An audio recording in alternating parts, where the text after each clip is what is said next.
Kamusta mga Lodi? November na naman.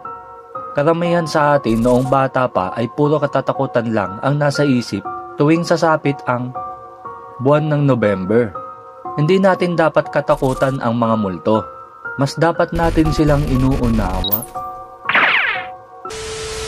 Bukod sa pag-alala natin sa undas, madami din sa atin ang may masasayang alaala tuwing Halloween. Noong bata pa tayo, uso ang panonood ng mga nakakatakot na palabas, kwentuhan ng multo, at syempre ang Halloween party.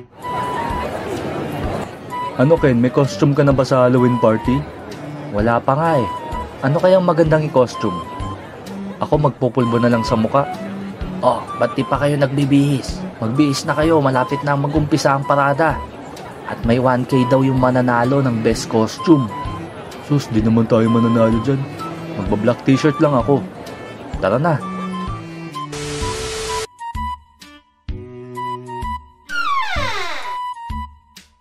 Kuya, tignan mo costume ko. Wow, saan mo nakuha yan? Si Mama, binilan ako sa SM, be. Ang daya nyo. Sabi mo magpupulbo lang tayo sa muka.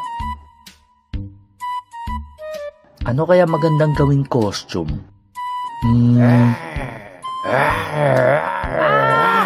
Wag po! Yun na lang yung gagayahin ko.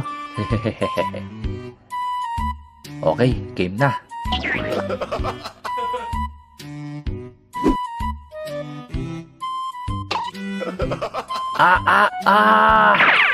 Sos, Mariosep. Ano ba kasing pumasok sa kokote mo?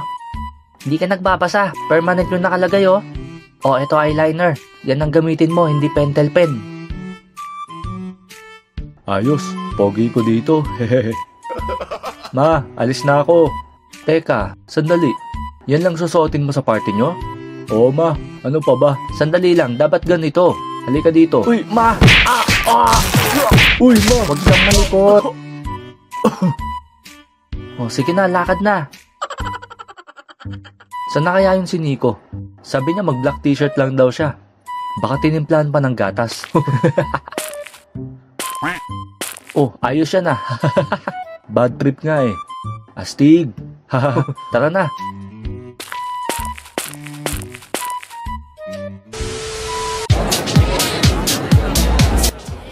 Okay, habang kumakain, lumapit dito ang tatlong best costume na tatawagin ko. Woo! Siguro si Kamatayan yung pinaka-best costume dyan. Simulan natin sa makakatanggap ng 300 pesos. Walang iba, kundi si Tiana. Woo! Baho, amoy ka na. Ano ba yan? Baho naman yan. Pangalawa na makakatanggap ng 600 pesos. Si Kamatayan. Woo! Sino kaya pang first place?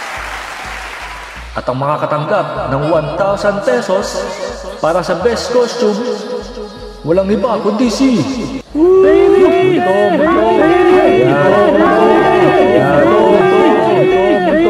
Walang iba kundi si Judy. Palakpakan! Talaga namang nakakatakot po, di ba? Kaya kung ayaw nyo ng malaking bill, magtipid-tipid na. Oo, nakakatakot nga yan. Sinabi mo pa.